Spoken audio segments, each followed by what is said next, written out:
오늘 우리에게 주시는 하나님 말씀은 히브리서 11장 17절에서부터 19절까지 말씀인데 같이 함께 읽겠습니다.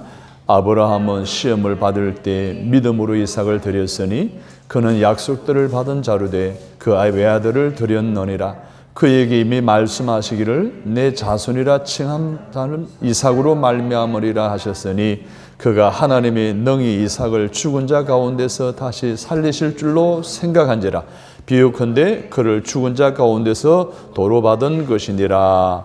아멘. 믿음의 영웅들이 걸었던 그 길을 걸어갑시다 라는 제목으로 말씀을 들으려고 합니다. 영웅이 뭡니까? 영웅은 시대에 영향력 있는 인물을 우리는 영웅이라고 칭호를 합니다. 예를 들면 윤재균 감독이 만든 영웅이라는 영화가 얼마 전 절찬리에 상영이 되었죠. 안중근 의사를 주인공으로 한 영화입니다.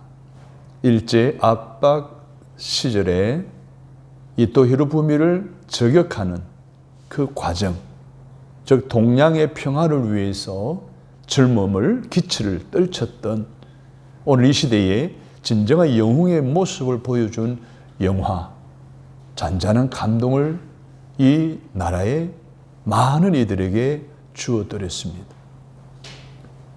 또 어떤 영웅들이 있을까요?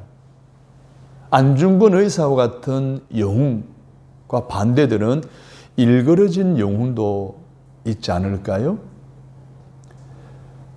얼마 전 이문열 작 우리들의 일그러진 영웅이라는 소설을 소환해서 기자회견에서 그 내용을 현 대통령과 또 국민의힘 대표 선출 주자들을 빗대어 그렇게 묘사한 일이 있었습니다. 여러분 잘 아는 자유당 시절 배경으로 한 그런 소설이잖아요.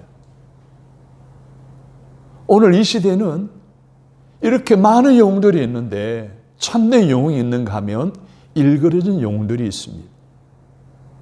그러면 이 시대에 필요한, 오늘 이 시대에 필요한 영웅은 누구일까요? 여러분이 하나님의 역사의 주인공이시고 구속사의 섭리자라고 한다는 사실을 믿는다면 그 역사를 주관하는 하나님을 기쁘시게 하는 사람이 진정한 이 시대에 필요한 영웅이 아닐까요?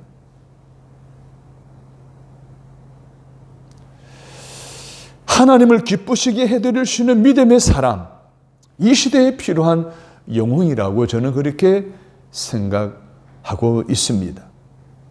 그런데 영웅이 따로 있는 게 아니에요. 어떤 사람은 시대가 영웅을 만들어낸다라고 하는데 사실 그것도 정확한 답이 될 수가 없어요. 키가 크든 작든, 돈이 많아 부자이든 가난하든, 많이 배워서 박사이든 그렇지 않든, 또 여러 가지 사회에 영향력이 있든 없든 그게 그렇게 중요하지 않습니다. 오늘 6절에 보니까 믿음이 없이는 하나님을 기쁘시게 하지 못하나니 하나님께 나아가는 자는 반드시 그가 계신 것과 또한 그가 자기를 찾는 자들에게 상 주시는 이심을 믿어야 할지니라. 즉 하나님을 기쁘시게 하는 것이 믿음의 영웅이 될 자격이 있다라는 것을 우리는 본문을 통해서 확인해 볼 수가 있습니다. 하나님께서 그 사람을 기뻐하는 가장 큰 이유가 뭘까요? 그 사람이 내면에 가지고 있는 믿음이라고 분명히 6절에 말씀을 하고 있어요. 믿음이 없이는 하나님을 기쁘게 할 수가 없다는 거예요. 여러분 교회 오래 다녔다고 하나님의 기쁨이 될 수 있습니까? 아닙니다. 내게 믿음이 있으면 하나님을 기쁘시게 하고 할렐루야. 내게 믿음이 없으면 하나님을 기쁘시게 할 수 없습니다. 믿음이 이렇게 중요한 거예요. 이 시대는 하나님을 기쁘시게 하는 믿음을 가진 영웅이 필요한 시대라 저는 그렇게 여기고 있습니다. 그렇다면 내가 그 믿음을 어떻게 가질까요? 하나님을 기쁘시게 하는 그 믿음을 어떻게 가질까요? 그것은 믿음의 선진들을 내 신앙의 모델로 삼고 그들을 바라보고 그들이 살아간 대로 우리도 살아간다면 우리도 오늘 히브리서 11장에 나오는 많은 믿음의 영웅들처럼 믿음의 영웅이 이 시대가 필요한 믿음의 영웅이 되어질 수가 있는 줄로 믿습니다. 아멘. 즉 벤치마킹이라고 그러죠.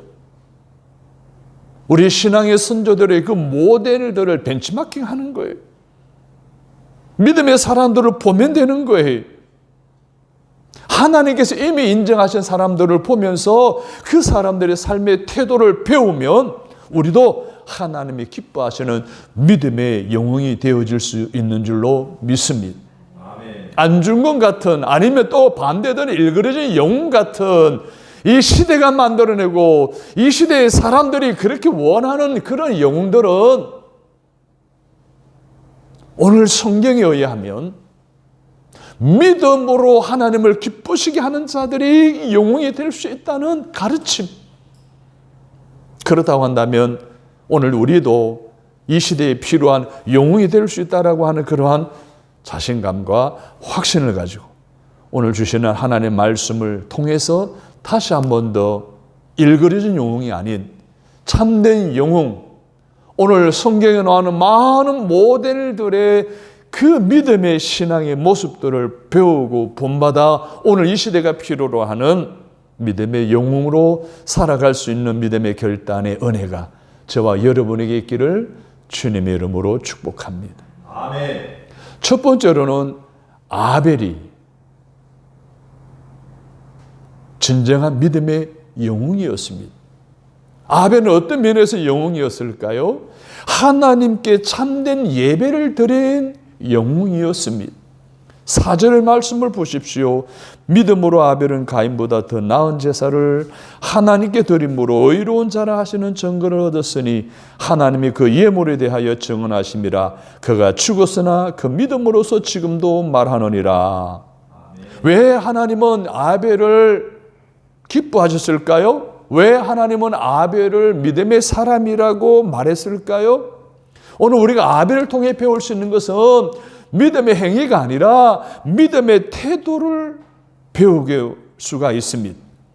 무엇을 얼마나 많이 드렸느냐, 얼마나 큰 업적을 이루었느냐가 믿음의 본질이 아닙니다. 어떤 제사를 어떤 태도로 드렸느냐, 어떤 예배를 드렸느냐, 이것이 바로 본질이라는 것입니다. 따라서 합니다. 참된 믿음은 태도에 있습니다. 아멘. 오늘 아벨의 제사에 예배에 임하는 그 태도가 하나님을 기쁘시게 하는 믿음이었고 하나님은 그를 그 시대에 믿음의 영웅으로 삼으셨다는 거예요. 아벨하면 또 떠오르는 인물이 있죠. 가인의 예배, 가인의 제사를 들 수 있습니다. 가인의 제사는 얼마나 화려했습니까? 얼마나 멋이 있었습니까? 누가 보더라도 가인의 예배를 하나님이 받으셨어야 되는데 하나님 가인의 예배를 기뻐하지 않으셨어요? 오히려 그렇게 보이지 않는 아벨의 제사를 받았습니다. 왜? 가인의 마음의 태도는 하나님의 기쁨이 되지를 못했습니다. 오히려 아벨의 마음의 태도, 또 예배하고 제사하는 그 중심, 정성을 쏟은 그 중심을 하나님이 받으시고 기뻐하셨다는 거예요. 그래서 우리는 예배를 드릴 때 조심해야 됩니다. 프로그램보다는 더 중요한 것이 마음의 태도라는 거예요. 나는 하나님 앞에 감히 설 수 없는 죄인입니다. 나는 헌금하기조차도 부끄러운 죄인일 수밖에 없습니다. 라는 심령이 가난한 태도로 드리는 예배. 이게 아벨의 예배였습니다. 반대로 나는 일주일에 금식도 하고 헌금도 많이 드리고 시간을 맞춰서 오고 새벽에도 오고 수요일에도 오고 하는 이런 예배를 드리고 살아가고 있습니다. 라는 가인의 예배.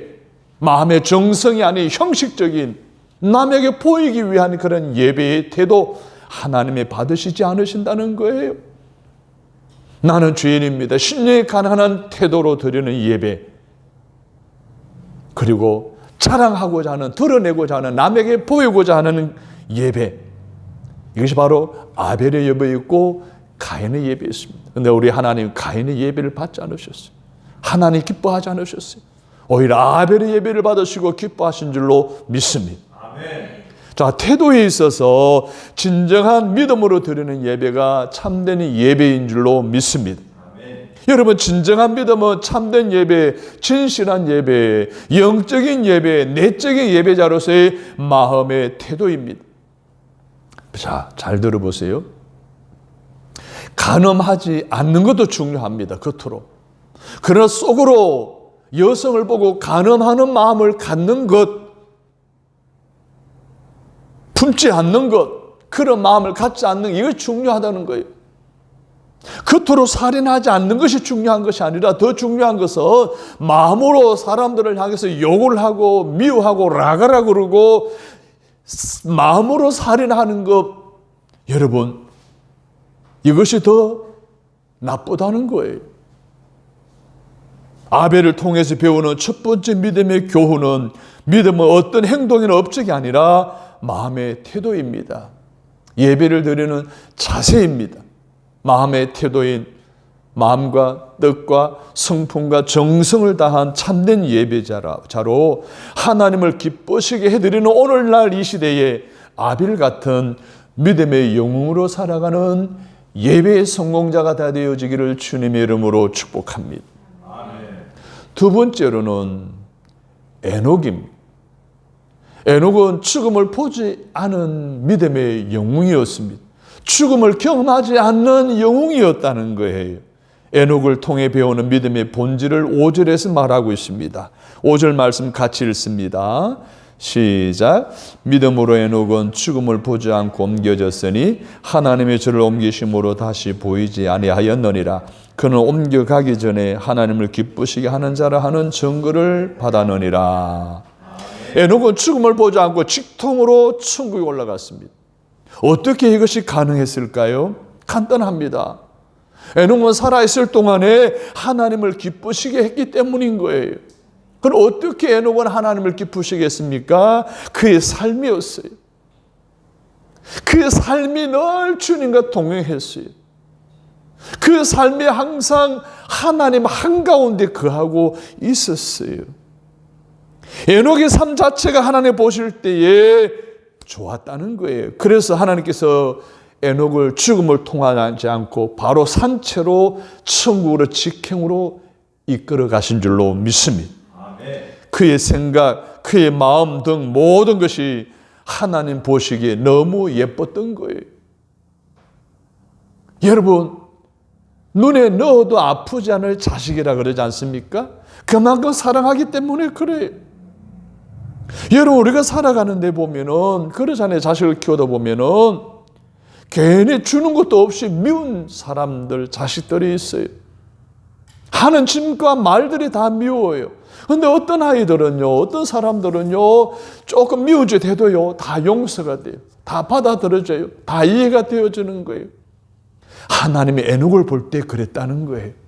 저와 여러분도 하나님 보실 때에 눈에 넣어도 아프지 않는, 우리가 어떤 말을 하고 어떤 행동을 해도 하나님이 기뻐하시는 저와 여러분 되시기를 주의 이름으로 축원합니다. 이게 오늘날 이 시대에 하나님이 그 당시에 쓰셨던 에녹 같은 믿음의 영웅인 줄로 믿습니다. 여러분의 삶이 하나님께서 기뻐하시는 삶이 되시기를 축원합니다. 에녹은 바로 하나님의 마음의 한복판에 있었습니다. 6절을 보십시다. 시작. 믿음이 없이는 하나님을 기쁘시게 못하나니 하나님께 나아가는 자는 반드시 그가 계신 것과 또한 그가 자기를 찾는 자들에게 상 주시는 이심을 믿어야 할지니라. 이 말씀은 에녹의 믿음에 대해서 설명해 주고 있습니다. 어떻게 에녹이 하나님을 기쁘시게 드렸는지, 첫째, 에녹은요 하나님이 살아 계시다는 것을 믿었어요. 사랑하는 여러분, 하나님은 지금도 살아계십니다. 할렐루야. 아멘. 지금도 펄펄 살아계셔서 오늘 우리와 함께 하시는 거예요. 우리 삶에 동행하시는 거예요. 우리 필요를 아시고 공급해 주시는 거예요. 우리 앞길을 인도해 주시는 하나님이신 것은 에녹은 믿었던 거예요. 아멘. 그리고 에녹은 하나님을 찾는 자들에게 상 주시는 이심을 믿었어요. 할렐루야. 하나님을 찾는 자라고 그랬습니다. 하나님을 추구하는 자라고 그랬습니다. 하나님과 교제하는 자라고 했습니다. 이런 사람, 이러한 에녹을 하나님 기뻐하시고 그에게 영충을 허락해 주셨던 거예요. 이처럼 에녹에게는 삶과 죽음이 구분되지 않았어요. 삶이고 천국이고 천국이고 삶이었어요. 그 삶 자체, 즉 하나님과 함께 하시는 삶, 하나님과 동행하는 삶, 이게 천국인 줄로 믿습니다. 여러분의 삶도 천국의 삶이 되시기를 바랍니다. 여러분의 가정이 천국이고, 여러분의 직장이 천국이고, 여러분 학교가 천국이고, 여러분의 놀이터가 천국이 되기를 주님의 이름으로 축원합니다. 높은 산이 거친들이 초막이나 궁굴이나 내 주 예수 계신 곳이 그 어디나 하늘나라. 할렐루야. 찬양하세. 내 모든 죄 사함 받고 주 예수와 동행하니 그 어디나 하늘나라. 할렐루야. 언제나 살아계신 하나님이 항상 나와 함께 하심을 믿고 하나님과 동행하는 삶을 살아감으로 날마다 천국의 삶을 경험하는 믿음의 영웅의 삶을 살아가시는 저와 여러분이 되시기를 주님의 이름으로 축복합니다. 아멘. 여러분, 예배의 성공만 해도 우리는 믿음의 영웅이 될 수 있습니다. 늘 주님과 동행하는 천국의 삶을 살아도 우리는 믿음의 영웅이 될 수가 있습니다. 세 번째로는 노아의 믿음이 바로 그를 영웅이 되게 했습니다. 대홍수 시대에 그는 방주를 준비함으로 믿음의 영웅이 된 줄로 믿습니다. 아멘. 오늘 7절을 같이 읽습니다. 시작. 믿음으로 노아는 아직 보이지 않는 일에 경고하심을 받아 경외함으로 방주를 준비하여 그 집을 구원하였으니 이로 말미암아 세상을 정죄하고 믿음을 따르는 의의 상속자가 되었느니라. 아멘. 자, 이 말씀을 보게 되면 노아의 믿음의 5가지 특징을 발견할 수 있습니다. 그 첫 번째로는 보지 않고도 하나님의 경고를 받아들였습니다. 참 귀한 믿음을 가지고 있습니다. 아직 이루어지지 않았는데 그 경고를 미리 받아들였다는 거예요. 저는 여러분들이 성경에 나오는 수많은 예언의 말씀, 나를 향해 주시는 하나님의 말씀이 아직도 이루어지지 않았지만 주시는 그 경고의 말씀을 받아들일 수 있는 믿음의 영혼들이 되시기를 바랍니다. 아멘. 둘째는 노아는 하나님을 경외하는 신앙이었습니다. 즉 하나님을 늘 의식했다는 거예요. 여러분, 아무도 없는 캄캄한 곳에 나 혼자 있다 할지라도 그곳에 하나님이 계시다는 의식을 갖는 신앙, 이것이 노아가 가지고 있었다는 게, 이것이 하나님을 경외하는 신앙이었어요. 무의식 세계에서도 하나님을 의식하는 신앙 말입니다. 여러분, 이런 신앙이 믿음의 영웅이 되는 줄로 믿습니다. 아멘. 세 번째, 노아는 방주를 예비하여 심판을 대비했습니다. 하나님께서 노아에게 야, 앞으로 대홍수 심판을 할 터이니 너는 모리아산에 올라가서, 높은 산에 올라가서 방주를 지어라 했습니다. 여러분, 합리와 이성적으로 여러분 순종할 수 없는 하나님의 명령을 받습니다. 산꼭대기에 배를 지어라니. 여러분, 이거는 도저히 일어날 수 없는 일이잖아요. 그런데 그것도 방주를 지으려 하루 이틀 만에 지을 수 있는 것이 아니잖아요. 오랜 세월 지으면서 얼마나 많은 사람들로부터 비아냥거림을 당했고 비난을 당했으며 또 많은 욕을 먹으면서까지도 그는 끝까지 주의 말씀에 하나님의 심판을 예비하여 준비하여 방주를 지은 줄로 믿습니다. 이 믿음이 그로 영웅이 되게 한 줄로 믿습니다. 넷째는 노아만 구원받게 한 것이 아니라 노아의 가족도 함께 구원한 줄로 믿습니다. 아멘. 여러분, 여러분의 가족과 여러분의 친지들, 여러분의 이웃들, 여러분 친구들까지도 주께로 인도하여 함께 구원에 이를 수 있는 믿음의 영혼들이 되시기를 바랍니다. 아멘. 마지막으로 노아는 세상을 정죄하고 믿음을 쫓는 의의 후사가 되었습니다. 사랑하는 여러분, 여러분들도 이 노하에 하나님의 말씀의 경고를 받아들이고 하나님을 경외하고 하나님의 심판을 준비하고 가족을 구원하고 믿음을 쫓는 의의 후사가 되는 믿음을 본받으시고 노아처럼 믿음의 영웅으로 살아갈 수 있게 되기를 주님의 이름으로 축복합니다. 그리고 네 번째로는요, 따라서 합니다. 본향을 바라보는 사람. 본향을 바라보는 사람들이 믿음의 영웅이었습니다. 믿음의 조상 아브라함에게는 그의 안에 사라가 있었고 그리고 이삭이 있었습니다. 그리고 그 후에 야곱과 요셉으로 이어지고 모세로 이어집니다. 모세 후에는 가나안 땅을 밟은 여호수아가 가나안 땅을 정복할 때 도움을 줬던 기생 라합 있었습니다. 이 사람들의 믿음의 특징이 무엇일까요? 13절에서부터 16절까지 같이 읽겠습니다. 시작. 이 사람들은 다 믿음을 따라 죽었으며 약속을 받지 못하였으되 그것들을 멀리서 보고 환영하며 또 땅에서는 외국인과 나그네임을 증거하였으니 그들이 이같이 말하는 것은 그들이 본향 찾는 자임을 나타냄이라. 그들이 나온 바 본향을 생각하였더라면 돌아갈 기회가 없었으려니와 그들이 이제는 더 나은 본향을 사모하니 곧 하늘에 있는 것이라. 이러므로 하나님이 그들의 하나님이라 일컬음을 받으심을 부끄러워하지 아니하시고 그들을 위하여 한 성을 예비하였느니라. 아멘. 아브라함 이후의 믿음의 조상들에 대한 믿음의 특징을 이렇게 간단하게 요약하고 있습니다. 첫 번째로 그들은 믿음에 따라 살았고 믿음에 따라 죽었다는 거예요. 여러분, 예수 믿은 이후에 믿음을 따라 살다가 믿음으로 주님의 나라에 가시기를 바랍니다. 아멘. 또 약속을 받았지만 약속이 성취되지 않았다는 거예요. 여러분, 참으로 참 귀한 믿음입니다. 약속을 받았지만 아직도 이루어지지 않았어요. 멀리서 약속을 보고 환영했다고 13절에 말하고 있어요. 이것이 믿음의 사람들의 특징이에요. 여러분, 약속을 손에 쥐지 않았지만 멀리서 보았다는 거예요. 가능성을 보았다는 거예요. 사랑하는 여러분, 이게 굉장히 중요한 믿음의 태도입니다. 네 번째로는 외국인과 나그네처럼 살았면서 그들은 더 나은 본향을 꿈꾸었다는 것이 14절에 있어요. 외국인처럼 나그네처럼 살았을 뿐만 아니라 더 나은 본향을 꿈꾸었다는 거예요. 본향을 꿈꾸었다는 것은요, 과거로 돌아가지 않는 것입니다. 현재에 만족하지 않는 것입니다. 끊임없이 천국을 바라보고 천국을 향하여 믿음의 진보를 끊임없이 한다는 그런 말씀입니다.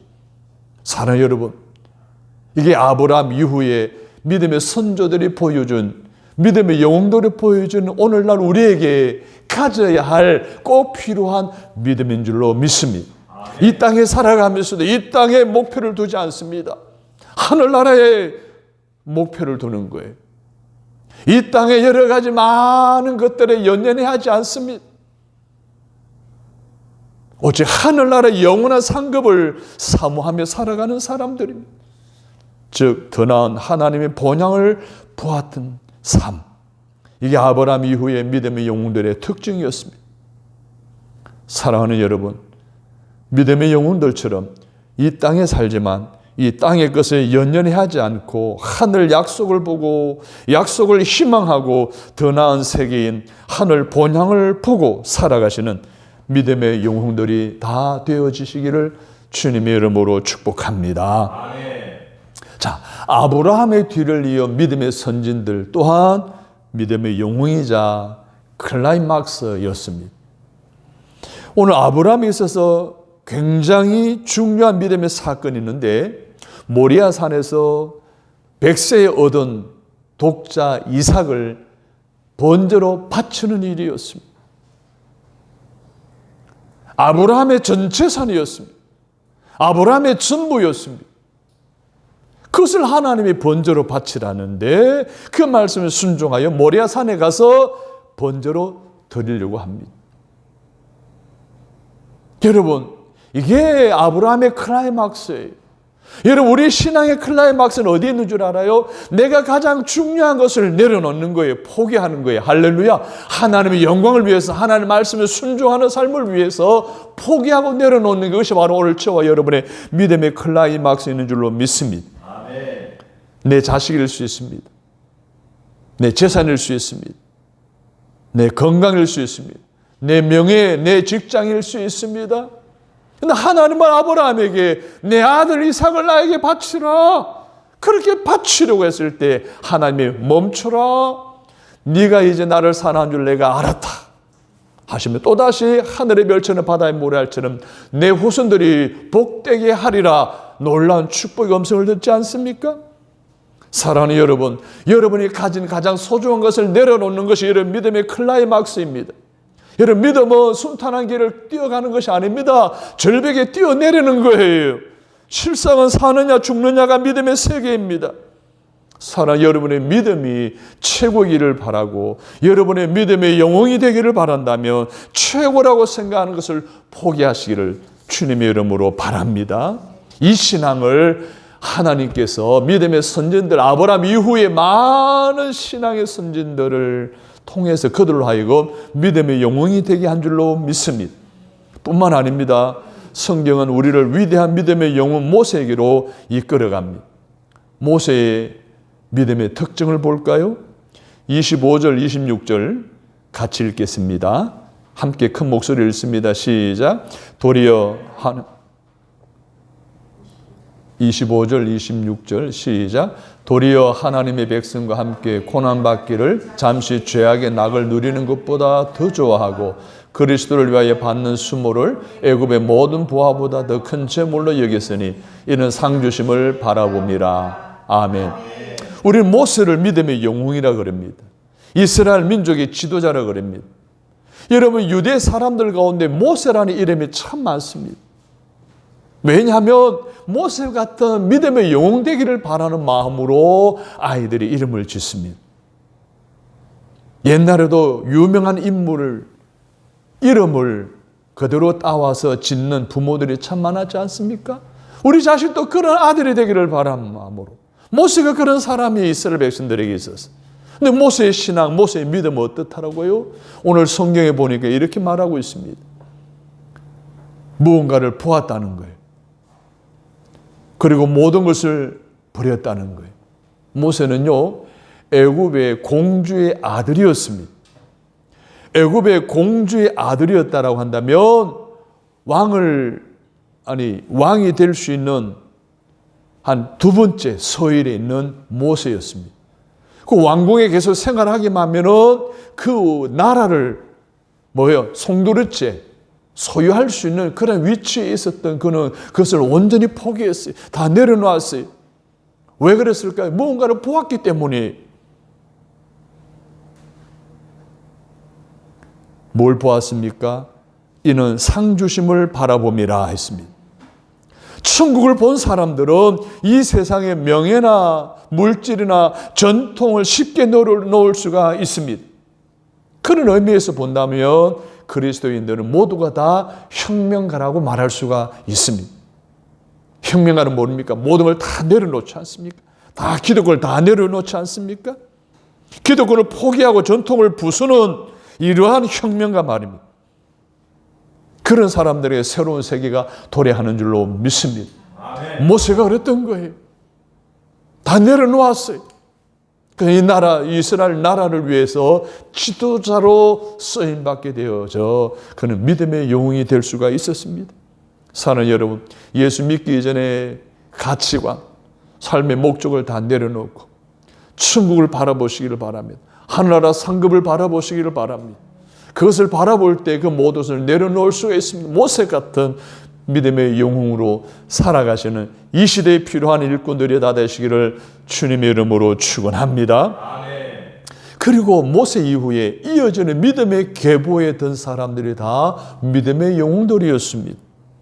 자, 신약 시대에 들어오면요, 믿음의 영웅이 나타나는데 복음을 위하여 감옥에 갇힙니다.